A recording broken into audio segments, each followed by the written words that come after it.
Талай хит әндердің авторы Лұқпан Жолдасов қазіргі әндердің сапасы сын көтермейді дейді. Қазақ әндерінің болашағына алаңдаулы композитор. Ғұмыры қазіргі әндердің бір кварталы ғой. Себебі мен нағыл деп айтады, қазіргі жастар деп айтамыз ғой, бізде жас болдық қой. Неге өйтіп бөлігі болмайды деп ойлаймын. Біздің қазіргі әншілер тек қана өзінің белгілі кішкентай ғана аудиторияға жұмыс жасайды. Менің жастар білсе болды дейді. Ол жастарда қартаяды ғой. Сол бізбен бірге қартаяды дейді. Бәрібір сол қартайса да, сол өздерімен бірге жүрсе де, олардікі мынандай ғана аудитория кішкентай. Мысалы, біздің жасымыздағы, мен қазір 60-ға келіп қалдым, таяп қалдым. Содан бастап, мысалы 70-80-ді айтпай қойайын. Былай қарай 40-30 жастағы жігіттер қазір жастардың әндерін тыңдамайды. Ол тек қана өзінің определенный жаңағы 14, 15, 13-тен бастап 20-25-ке шейін тыңдайды да болды. Себебі аудиториялары аз. Әндері себебі соған саймасай. Сондай әндер жазады. Неше жыл өтсе де тыңдарманның жадында сақталған әндердің шынымен сапасы жоғары. Ал қазіргі жастар айтып жүрген әндердің ғұмыры қашанға дейін созылатыны белгісіз. Қазіргі әндердің ғұмыры өте аз. Сондықтан себебі олар көп жүректен шықпайды. Мысалы, Шәмші Қалдаяқовты айтамыз ғой, бірден атамызды айтамыз. Бірден болса соны айтамыз. Абай Құнанбаевты айтамыз. Ақан Сердін айтамыз, олардың әндері неге өшпейді деп. Олар сол жүректен шыққан әндер. Сондықтан ұзаққа барады. Қалдыбек Құрманәлиев деген құрдасым бар, соны айтқаны бар еді. Шәмшінің әндерін халық тыңдамай жоғалып кетуі мүмкін ба деген. Әбден мүмкін дейді. Қазақ халқы дүниесінен құрып кетсе ғана ол тыңдалмай қалуы мүмкін деді.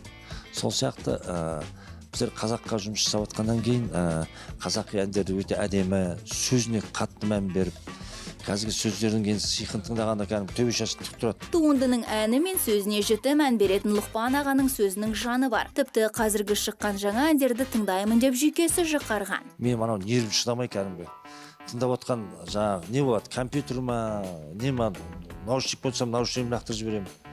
Сондай қатты ананы тыңдағанда енді нервім шыдамайды енді.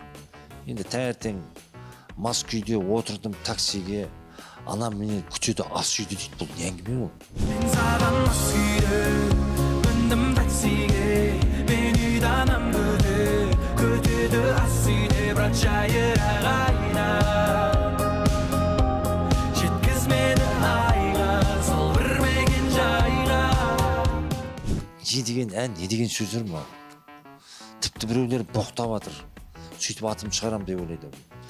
Енді әбден әннің де бәрінде сайқы мазақ болып тыңдайтын ән қалмады.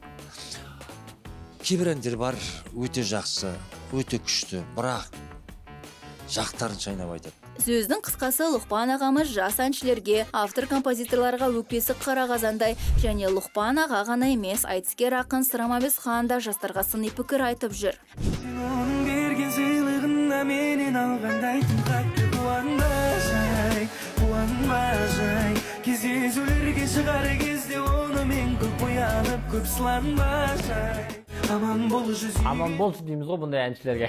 Шынында да осындай әндерге қарап қазақ жігіттерінің қаншалықты майдаланғанын көруге болады. Мына әнді барлықтарыңыз білетін шығарсыздар. Бір қыздан айырылғанына соншалықты кәдімгідей дар еңіреп өмірінің мәні біткен сияқты ана жігітті жамандап, қызын қарғап, енді сен басқаны сүйе алмашай, боянды сыланбашай деп жатыр.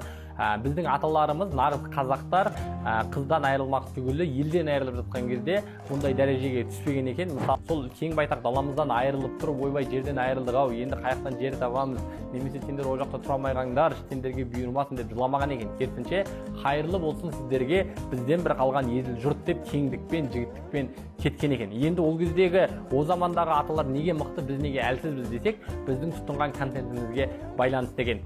Бұрынғы әндерге қарасақ, сол замандағы халық әндеріне қарасақ, ол жерде бірінші планда сөз тұратын, ән жай ғана сүйемелдейтін дүние болатын.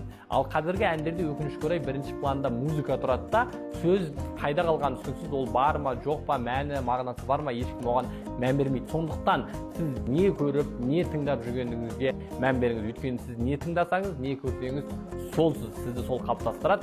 Әннің сөзі былай тұрсын, шетелден ән ұрлау мәселесі де өзектілігін жоғалтпады. Ұрланған әндер санының көптігі жанды қынжылтады. Ол оларға жаңағы өзім тыңдап отырып көп нәрселерді мына жер бүйту керек еді, мына жерін сөйту керек еді, мына сөзі мынандай, мынаның сөзі мынандай, мына болмайды екен деп, сосын бар көп ұрланған әндер көп.